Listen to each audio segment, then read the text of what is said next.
This episode is sponsored in part by Launch Darkly. Take a look at what it takes to get your code into production. I'm going to just guess that it's awful because it's always awful. No one loves their deployment process. What if launching new features didn't require you to do a full-on code and possibly infrastructure deploy? What if you could test on a small subset of users and then roll it back immediately if results aren't what you expect? Launch Darkly does exactly this. To learn more, visit launchdarkly.com and tell them Corey sent you and watch for the wince. Hello and welcome to the AWS Morning Brief, Fridays from the field. I'm Pete Cheslock. I'm Jesse DeRose.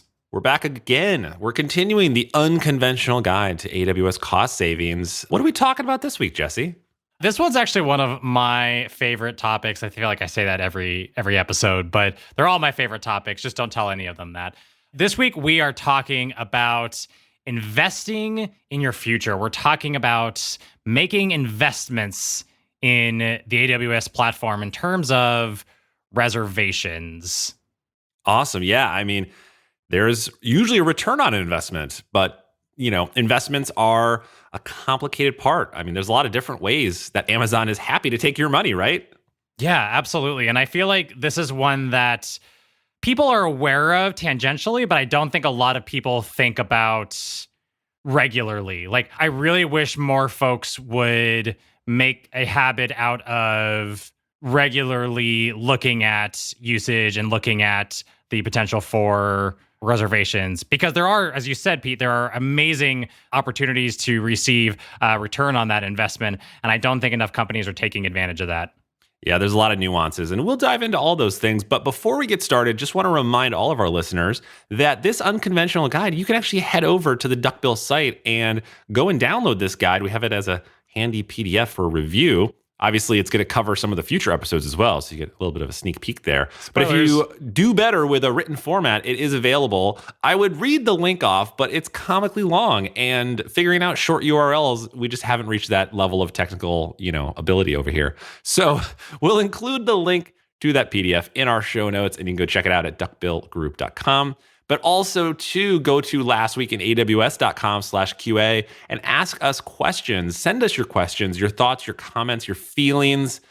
As someone I used to know a long time ago, your bitches, moans, groans, and complaints. Just add them all in there. And you can add your name. You don't have to. You can just send it anonymously, but ask your questions. We'll be taking some time in future episodes to go into those questions and dive in deeper on some of these particular topics that people might be a little confused by, or maybe just want some more insight into. Yeah, we've gotten some great questions so far that we are planning on future episodes for, and please keep the questions coming.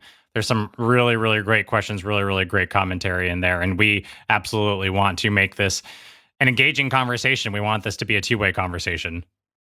Absolutely. So diving into investments, I'd have to go online and do some research, but I'm pretty sure it was probably the EC2 instance reservations were the first type of commitment that you could make to Amazon. And again, if I'm wrong, folks out there listening, please go to lastweekinaws.com/QA and let me know of that. Or you could just tweet me as well at Pete Cheslock. That's what most people do is when I'm wrong. Just tweet at me. Right, Jesse? Yeah, I mean, well, I have a direct connection to you, but if I didn't, I'll just tweet at you.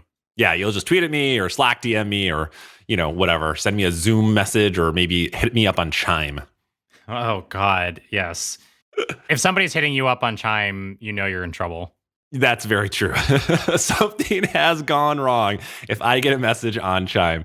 But what's interesting is that the instance reservations was a way of ensuring capacity, right? And you could basically commit to running an instance in availability zone in a certain region, and that instance would be there for you. It was a capacity reservation, which is actually something different now, which we might touch on later, but it wasn't really like a give me a discount. That came later. It was a instance reservation. Reserve this instance.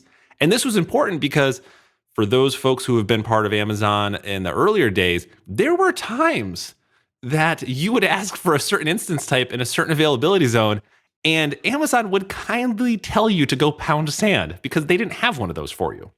Yeah, this is something that we've seen with a number of clients who are largely multi-regional, and leveraging basically every instance type you can think of under the sun and really putting all of these compute resources to their limits. So getting some kind of confirmation that they would have this capacity available is kind of important. Exactly. I remember specifically, this was, maybe 2010 timeframe, kind of the heyday, the wild times of Amazon. We had been running, a company of mine had been running a sizable NFS cluster on EC2. Why would you do that, Pete? That's a terrible idea. Of course it's a terrible idea. We didn't do it by design. We did it because we were a startup, and that was like a proof of concept that got out of control, like most technology, right? But when we lost the NFS server itself, we had, I can't even tell you how many, let's say 50 EBS volumes that were all striped to this server, because that's a great idea. And we needed another server in that availability zone. We're not going to snapshot like 50 terabytes of EBS. I don't even know if that capability existed then to move snapshots across availability zones. So we needed another instance. And luckily, we had a great relationship with our account team because we were so early that I do remember specifically we got through to like the right people. And the line was essentially, you need to make this API call in the next 15 minutes or you're going to lose the instance that we're basically like setting aside for you. That is the best layaway plan I have ever heard. I mean, it's been a decade now, and I still chuckle at that one, just having to guess what they had to do to actually get us that instance. But the reservation would have reserved that instance, and as a benefit, you would have gotten a discount for that. And a little bit later, I think it was maybe a few years later, a year later, hard to know, obviously, exactly, just time has no meaning anymore, especially in COVID times, but the instance reservations, they kind of moved away, less from capacity reservations. So when you made an instance reservation, you're making it on a specific AZ. And oftentimes you'll hear these actually now referred to as a zonal reservation. Like, I want a C5 large in USDS 1A, and that's for the next year. But then a new type of reservation came out that was more to save money. It was like, I want a C5 large in USDs, and I want the flexibility of running it in any availability zone. And so you wouldn't get a capacity reservation for that, but you would get a discount. And that was kind of that first type of commitment, which was if I commit to running this instance 24/7 for the next 12 months, they will extend me a discount. Maybe not as good as the zonal reservation, but it's a lot better than kind of retail pricing, right? Yeah, and I think that's the ultimate idea here, flash forward to today is AWS wants you to be happy with their service. They want you to use their service. They want you to engage on their service. Obviously, in some cases, they want you to give them more money. But the best way that you can prove to them that you are going to continue using their service for, let's say, the next year or next 3 years, if you are really secure in your business plans, is to purchase one of these reservations to show AWS, hey, I know that I am going to spend this much money on compute services, whether that's EC2 or RDS or whatever other reservation types are available today. And therefore, AWS will say, okay, great. That's awesome. We really appreciate your service. We appreciate your dedication. We appreciate you being a continuing customer. In exchange, here's a discount. And like you said, Pete, if it's a zonal discount, it might be a little bit less than a straight discount, but there are varying levels there of, hey, we want to show our appreciation for you being a continued AWS customer. Yeah, essentially it breaks down to is that the larger, the longer, and more specific your commitment can be, the greater your discount. And when you say it that way, you're going to say, well, that's obvious. Yeah. But you would be surprised how many people don't take the time to kind of think through that because, we all have a million other things going on. Who's going to obsess about instance reservations and what's the best discount? Just really us, right? Yeah. Well, and I think it's also important too to note that when you talk about a lot of these reservations, you're talking about potentially a lot of money that ends up on the bill for finance or ends up on the bill for, someone in leadership to approve. And just at a glance, those numbers can be really scary. Like, even if it's numbers that they're used to seeing across the business in general, they still want to understand, why are we spending so much money on AWS all of a sudden? And you need to be able to have that conversation to explain, okay, well, we may be spending money up front, but think about how this cost is going to be amortized over the course of this reservation, whether that's a year, whether that's 3 years, and think about how much benefit we're going to get. Think about the return on investment. So there's all these little things that you can use to have this conversation with finance, with leadership, to make sure that they understand that this isn't just about spending a ton of money right now. It's about really making a really solid investment for your cloud infrastructure long term. Yeah, I think that topic ties into an important point when deciding to purchase a reservation. A practice that I followed pretty religiously in previous companies, very diligently, month by month. I would always review instances that were not under a reservation. And if I could commit to running that, if I knew that that service, that instance was probably going to be around in its current state for at least 8 or 9 months, I'd buy the reservation, because what I was doing was calculating the break-even point. If the discount was about 30 to 40%, then you can figure out when your break-even time is. If it will run full time up until that break-even point, you're doing no worse than by doing nothing, right? Yeah. It's a on-demand up to that point. And the way I would even kind of rationalize it in my head is like, yeah, we're just going to pay the same price as we are now, but then we're just going to get, for every day after, it's free, which is another way of breaking that out. It's just how you think of it. But calculating the break-even point is something that I don't think a lot of folks out there are doing. I think more often they just decide that making that reservation is too big of a commitment versus, well, doing nothing is one type of commitment and making a decision is another type of commitment. You know, what's the trade-off, right? Yeah, and we've talked a lot about gathering data, making data-driven decisions about your cloud cost. And I think this is another one. It's really important to understand, hey, is this microservice, is this product going to be around 8 to 9 months from now minimum? If so, it's absolutely worth making this investment. Or I should at least put the caveat of, is this microservice or this product going to be around in its current architecture state? Because in a lot of cases, I've seen folks who say, yes, the service is going to be around, and then they end up purchasing reserved compute capacity, but then they move to newer compute instances, or they move to a slightly different infrastructure model that doesn't use the same resources. So they end up not leveraging the full impact of that reservation. So all these are little things to think about as you are thinking about how best to optimize your spend and really invest in your cloud spend. This episode is sponsored by ExtraHop. ExtraHop provides threat detection and response for the enterprise, not the starship. On-prem security doesn't translate well to cloud or multi-cloud environments, and that's not even counting IoT. ExtraHop automatically discovers everything inside the perimeter, including your cloud workloads and IoT devices, detects these threats up to 35% faster, and helps you act immediately. Ask for a free trial of detection and response for AWS today at extrahop.com/trial. Yeah, and everything has a cost within Amazon. Doing nothing has a cost. Doing a lot of things has a cost. So you have to break and balance that out as well. Break it out onto how much time you want to spend to answer these questions. You can spend a lot of time and manage all of your reservations yourself and buy zonal instance reservations, but the overhead, the time commitment and software required to do that well without waste is high. On the flip side of it, you can get less discount, but more flexibility. And that's the trade-off that we're usually discussing is maybe it's less flexible with a greater discount or more flexible with worse discounts.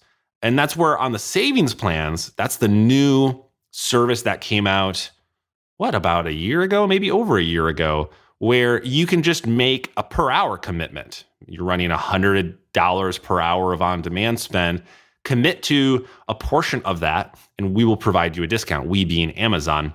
Obviously not Duckbill, we can't provide you any discounts other than telling you all those places that you can save money in your bill. But the savings plan is simplicity in a nutshell. It's just per hour. And it's actually the only way to include reservations on things like Lambda and Fargate. Those don't have their own reservation plans. So if you're kind of like, I want some reservations, but I just don't know what I'm going to be running 6 months from now, then go buy a savings plan and move on with your day. And honestly, for a lot of companies out there who are really good at managing their reservations and convertible reservations and things of that nature, think about the time you're spending on all of that overhead and calculate it in. What you may find is that that savings plan is actually a bigger savings because you can just buy it and then go back to your real job.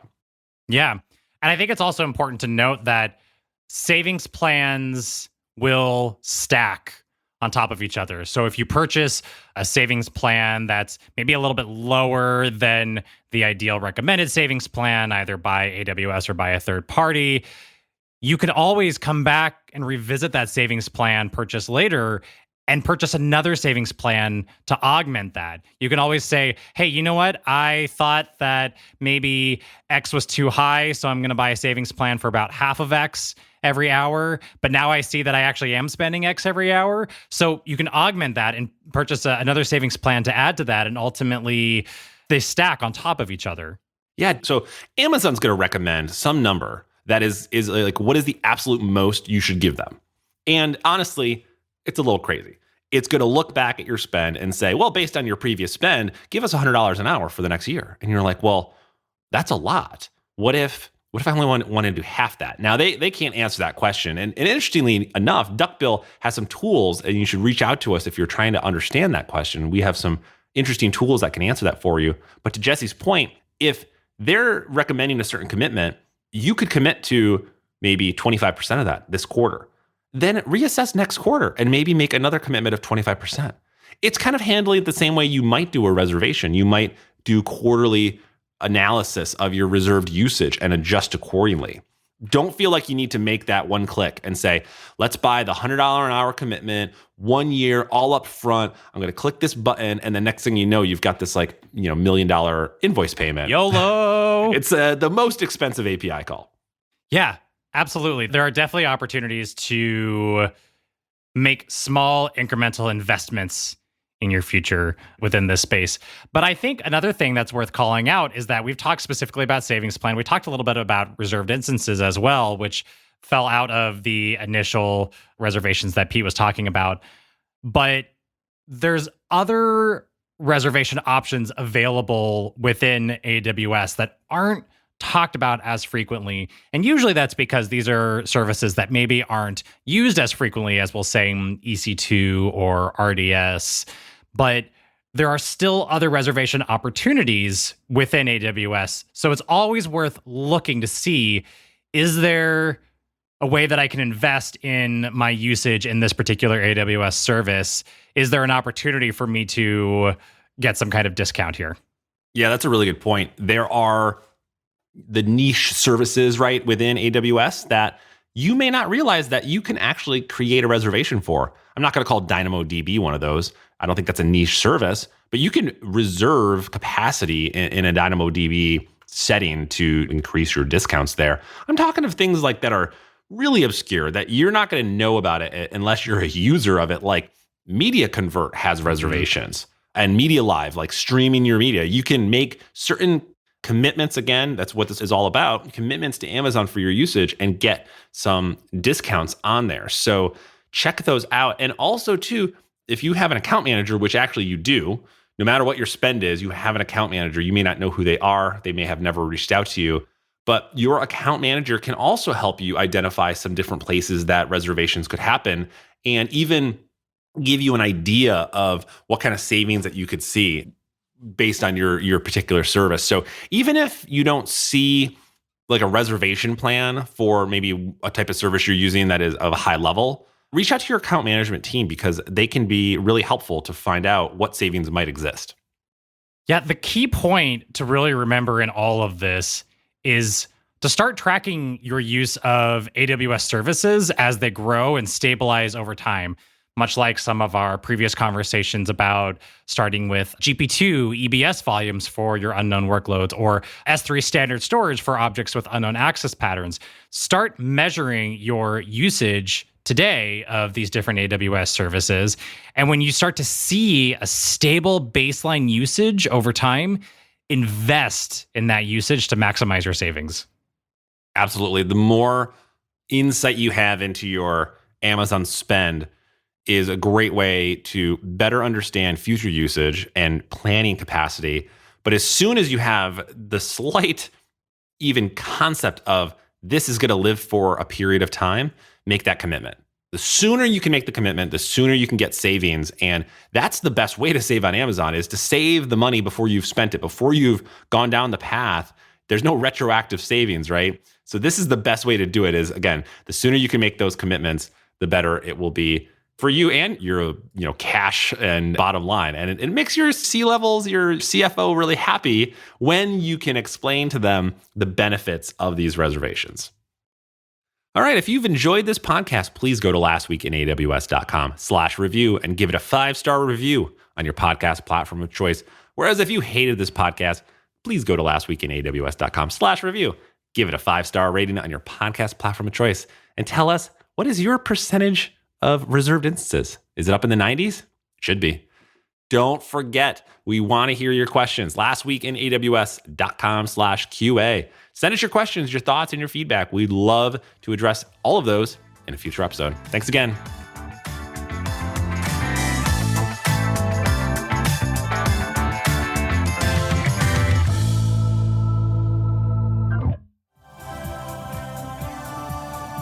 This has been a Humble Pod production.